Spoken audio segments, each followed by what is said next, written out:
October 1907. The American financial system was collapsing, banks were failing, trust companies were experiencing runs, the stock market had crashed, depositors lined up outside institutions demanding their money back, and there wasn't enough cash to pay them. The government had no mechanism to inject liquidity or stop the panic. The Treasury was powerless. The country had no central bank. The entire financial system was hours from complete breakdown. One man stopped it, not a government official, not an elected leader, a private banker.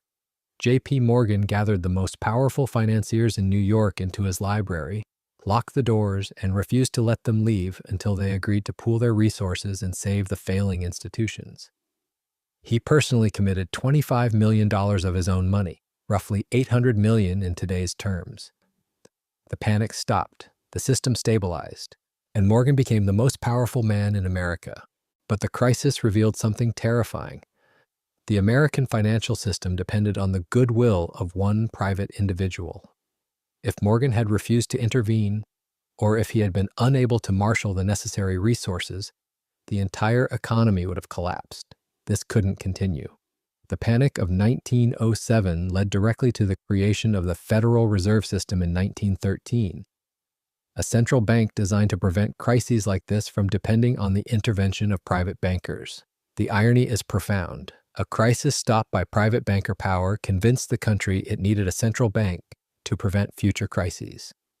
But the central bank was designed and controlled by the same banking interests that created the fragility in the first place.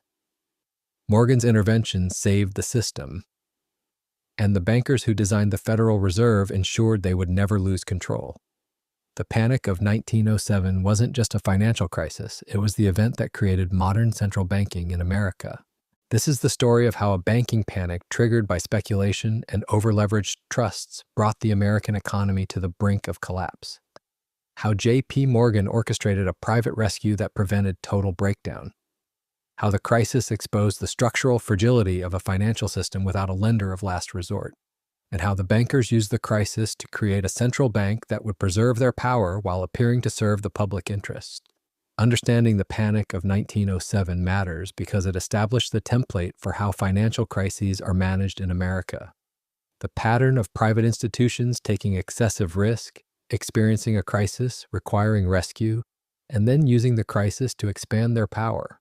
That pattern began in 1907. The Federal Reserve, created in response to the panic, has been intervening in financial crises ever since. And every intervention expands central bank power while preserving the system that creates the crises.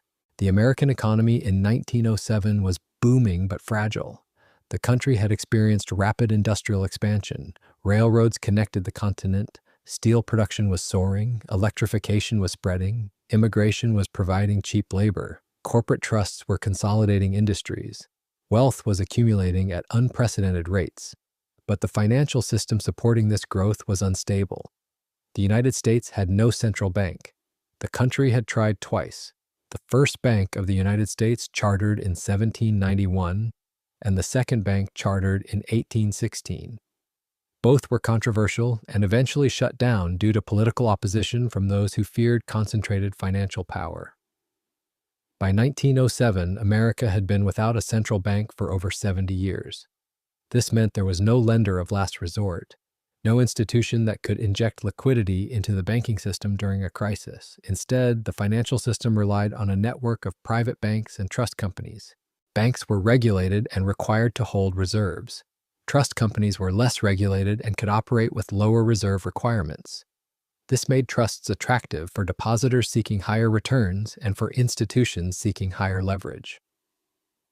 By 1907, trust companies held deposits comparable to banks, but with far less liquidity to back them. The New York Clearinghouse served as an informal coordinator among banks. During financial stress, the clearinghouse could authorize member banks to issue loan certificates backed by their collective assets.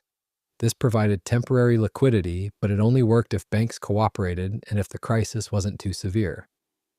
The system was fragile and depended on trust and coordination among competing institutions. J.P. Morgan was the dominant figure in American finance. His bank, J.P. Morgan and Company, was the most powerful in the country. Morgan had reorganized railroads, financed steel companies, and brokered mergers that created General Electric and U.S. Steel. He was personally wealthy and had access to European capital markets. Most importantly, Morgan had credibility. When he committed to something, other financiers believed him and followed his lead. This personal authority would prove critical in October 1907. The panic was triggered by a speculative scheme. In October 1907, two speculators, Augustus Heinze and Charles Morse, attempted to corner the stock of United Copper Company. Heinze controlled United Copper through his brother Otto, who ran the mining operations. The scheme was simple in concept but required enormous capital and precise timing. Buy United Copper shares aggressively, driving up the price while simultaneously spreading rumors that would force short sellers to cover their positions by buying shares at inflated prices. Heinze and Morse believed they had cornered the market, that short sellers would have to buy from them at whatever price they demanded. On Monday, October 14th, they began buying aggressively. The stock price rose, but the scheme collapsed within days. The short sellers had more shares available than Heinze anticipated. When Heinze demanded they deliver shares to cover their positions, they did, at prices below what Heinze had paid.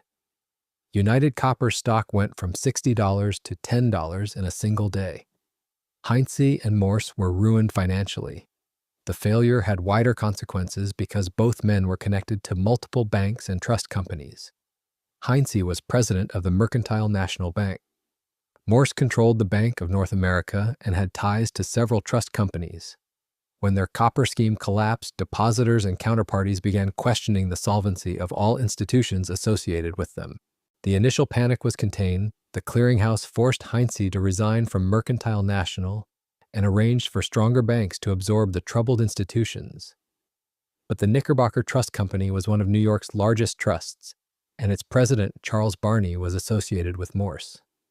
When the copper scheme collapsed, depositors began to worry about Knickerbocker's stability.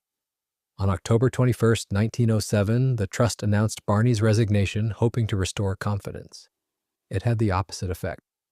Depositors interpreted the resignation as confirmation that the trust was in trouble. On October 22, a run on Knickerbocker Trust began. Depositors lined up outside the bank's headquarters demanding their money. The trust paid out over $8 million that day, a massive outflow that depleted its reserves. By the afternoon, Knickerbocker couldn't meet withdrawal demands. It suspended operations. The suspension triggered panic across the entire trust company sector. If Knickerbocker could fail, any trust could fail. Runs spread to other trusts. The crisis escalated rapidly. The Trust Company of America, another large institution, faced runs. On October 23rd, depositors withdrew millions. The trust's reserves were evaporating. If Trust Company of America failed, the contagion would spread to banks and the entire financial system would collapse. The New York Stock Exchange was already in free fall. Interest rates on overnight loans had spiked to over 100%, a sign of complete liquidity freeze. The government couldn't help. The U.S. Treasury had limited capacity to intervene. Secretary George Cortelyou traveled to New York and deposited $25 million of government funds into national banks, hoping to provide liquidity. It wasn't enough. The Treasury couldn't force banks to lend, and banks were hoarding cash to protect their own reserves. The structural problem was that there was no institution with the authority and resources to act as lender of last resort. J.P. Morgan became that institution.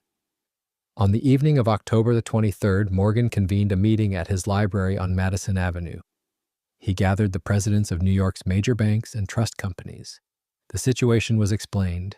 Trust Company of America would fail overnight unless it received emergency support. If it failed, the panic would spread, other institutions would collapse, and the entire system would break down. The meeting stretched through the night. Morgan's library became a command center. In one room, bank presidents debated how much each institution should contribute. In another room, trust company executives calculated exposure and reserves. Morgan moved between rooms, applying pressure, making commitments, and refusing to accept failure. He was operating without legal authority, just personal credibility, and the recognition that collective action was necessary for individual survival. The resistance was real. Why should National City Bank risk capital to save Trust Company of America? They were competitors. If trust company failed, National City might gain market share. But Morgan understood what the bank presidents didn't want to acknowledge. In a full panic, market share becomes irrelevant because there is no market. If the trust company sector collapsed, depositors would run on banks too. The entire system would freeze. Everyone would lose. Morgan took control. He was 70 years old, personally wealthy, and had no formal authority. But he had credibility and resources. He announced that the trust would be saved, and he demanded that the assembled bankers contribute to a rescue fund. There was resistance. Why should they risk their capital to save a competitor? Morgan didn't argue. He simply stated the reality. If they didn't act collectively, they would all fail individually. The contagion would destroy everyone. The moment of decision came around midnight. Morgan stood at the library's ornate desk and announced the terms. Each institution would contribute a specific amount to the rescue fund. He had calculated the minimum necessary and allocated shares based on each bank's capacity. The bankers could agree and sign, or they could leave and watch the system collapse in the morning.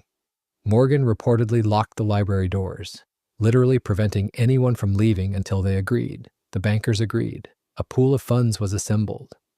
Morgan personally committed substantial resources.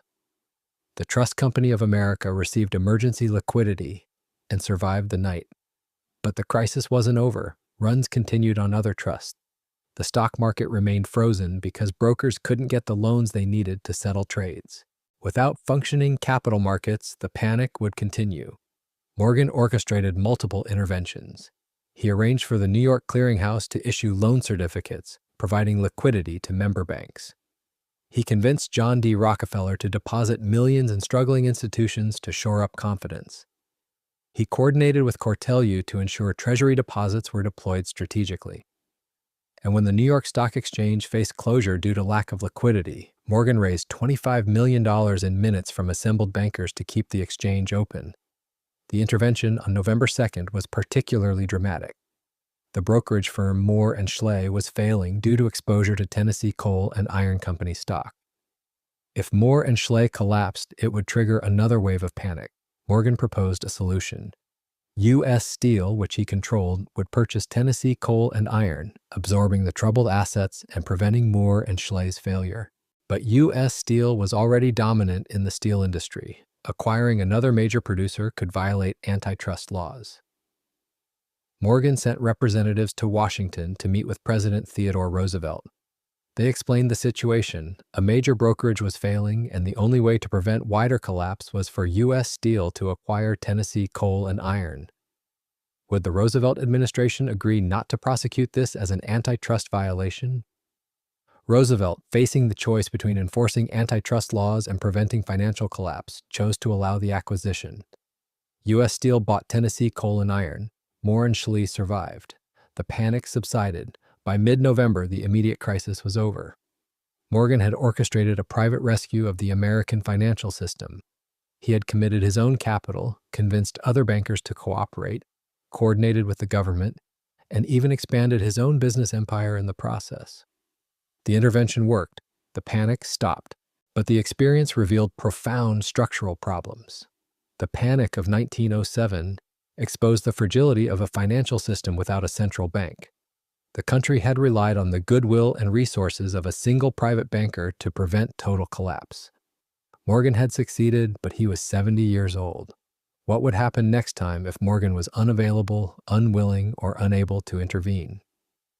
The system couldn't depend on the occasional heroism of a private individual. The political response was immediate. In 1908, Congress passed the Aldrich-Vreeland Act, which created the National Monetary Commission to study banking reform.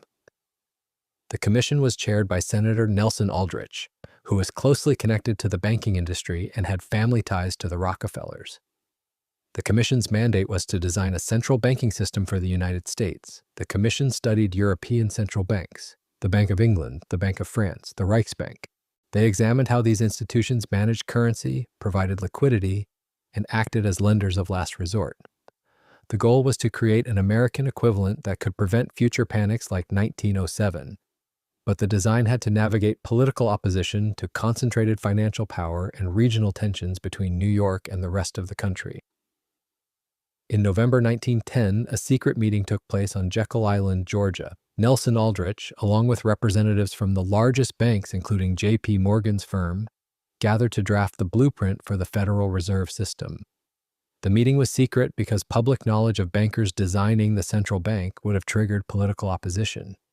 The participants traveled separately to avoid detection. They used only first names during the meetings. The location, a private club on an isolated island, ensured no journalists or politicians could observe. The attendees represented the core of American financial power: Frank Vanderlip from National City Bank, Henry Davison from J.P. Morgan and Company, Paul Warburg from Kuhn, Loeb and Company, Benjamin Strong, who would become the first governor of the New York Federal Reserve. These men controlled or influenced a massive portion of American banking capital. They spent 10 days drafting legislation. The plan they developed was politically shrewd. Instead of creating a single central bank headquartered in New York, which would have been opposed by regional banks and agricultural interests, they designed a system of 12 regional Federal Reserve banks coordinated by a Federal Reserve Board in Washington. This created the appearance of decentralization and democratic control while ensuring the New York Fed would dominate due to its location in the financial capital. The regional structure was a compromise between competing interests. New York bankers wanted centralized control. Regional banks and agricultural interests feared Wall Street domination.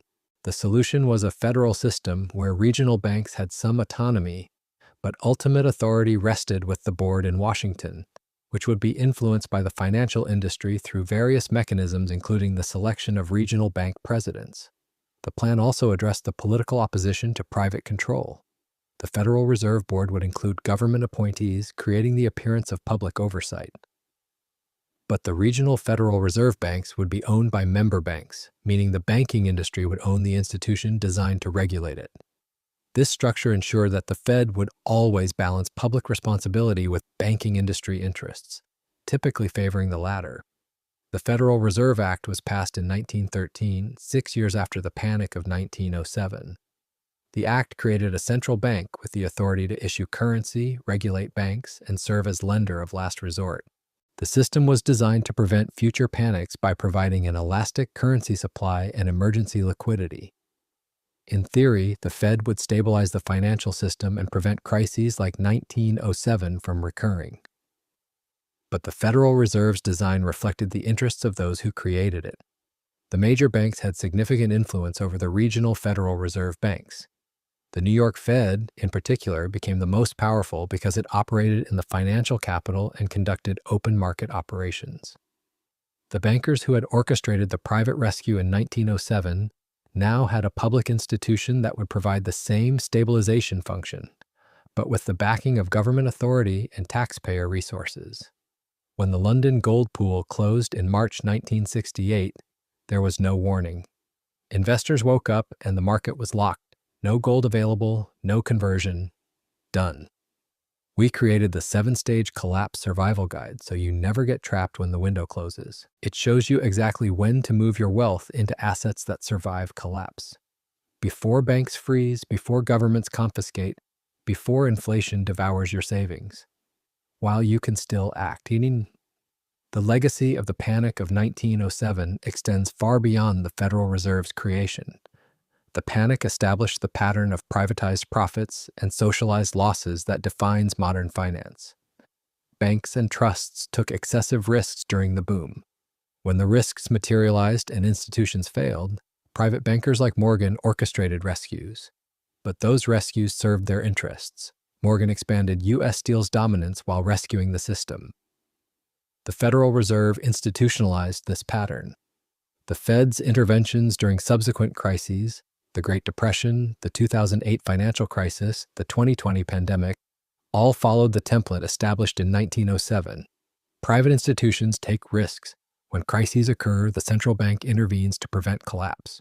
The intervention preserves the institutions and often expands their power. The moral hazard created by this pattern encourages future risk-taking because institutions expect to be rescued. The Panic of 1907 also demonstrated the power of narrative control. Morgan was celebrated as the hero who saved the system. The creation of the Federal Reserve was framed as a reform to prevent future crises and protect the public. Both narratives obscure the underlying reality. The financial system was fragile because banks and trusts were overleveraged and speculating recklessly. The rescue protected the institutions that created the fragility. And the Federal Reserve was designed by those same institutions to ensure future rescues would be automatic. J.P. Morgan's personal power in 1907 was extraordinary and unsustainable. No democratic society could tolerate a system where financial stability depended on one private individual's decisions. But replacing Morgan's personal authority with the institutional authority of the Federal Reserve didn't eliminate the concentration of power. It legitimized and perpetuated it. The central bank became the mechanism through which financial elites could coordinate and exercise power while claiming to serve the public interest. The Panic of 1907 is often taught as a story of crisis and reform. The financial system was unstable, a panic occurred, wise leaders created the Federal Reserve to prevent future panics, and the system became more stable. This narrative is incomplete. The panic was caused by speculation and overleveraging encouraged by a system that privatized profits. The rescue was orchestrated by the same bankers who benefited from the system, and the Federal Reserve they designed preserved their power while shifting the costs of future rescues to the public. The modern financial system still exhibits the patterns established in 1907. Banks take excessive risks during booms. When crises occur, the Federal Reserve intervenes with emergency liquidity, asset purchases, and backstops. The interventions prevent complete collapse but preserve the institutions and incentivize future risk-taking. The 2008 financial crisis followed this pattern exactly. Banks made reckless loans, the housing market collapsed, the Fed intervened with trillions in support, and the largest banks emerged even larger and more dominant. The Panic of 1907 created the precedent that financial stability requires central bank intervention. This precedent has been invoked in every subsequent crisis to justify ever larger interventions. The Federal Reserve's balance sheet, which was negligible in 1913, exceeded $9 trillion during the pandemic. Each intervention expands central bank power and embeds the assumption that the Fed will rescue the system regardless of how reckless the risk-taking becomes. The alternative view, that financial institutions should be allowed to fail when they take excessive risks, and that the threat of failure would impose discipline, has been rejected since 1907. Morgan's rescue established that systemically important institutions must be saved. The Federal Reserve institutionalized this principle. The result is a financial system where risk and reward are asymmetric. Profits are private, losses are socialized, and moral hazard ensures the pattern repeats. J.P. Morgan died in 1913, the same year the Federal Reserve was created. His personal intervention in 1907 had been heroic in the narrow sense. He prevented immediate collapse. But the system he preserved and the institution created in response have concentrated financial power in ways that Morgan himself would recognize. The Federal Reserve, despite its public mission, operates largely in the interest of the financial sector. Its policies support asset prices, provide liquidity to banks, and ensure financial institutions remain profitable and dominant. The Panic of 1907 matters because it reveals how crises are used to expand institutional power. The panic was real and threatened genuine collapse. But the response, creating a central bank controlled by banking interests, ensured that future crises would be managed in ways that preserve the system's fundamental structure. The Federal Reserve prevents the kind of complete breakdown that occurred in 1907, but it does so by perpetuating the conditions that create fragility in the first place. You live in the financial system that emerged from the Panic of 1907, when the Federal Reserve announces interest rate decisions, conducts quantitative easing, or provides emergency lending facilities. It's exercising powers created in response to that crisis. When banks take risks knowing the Fed will intervene if things go wrong, they're operating under the moral hazard established when Morgan rescued the system. The pattern hasn't changed, only the scale has expanded. The lesson from 1907 is that financial crises create opportunities for institutional redesign, but the redesign typically serves the interests of those who caused the crisis. Morgan and the bankers didn't create the Federal Reserve to constrain their power. They created it to institutionalize and legitimize that power. The Fed prevents the kind of chaotic panic Morgan had to manage personally, but it does so by ensuring that financial institutions always have access to liquidity and support, regardless of how recklessly they behave. This is decoded economics. Subscribe to see the collapse before it happens.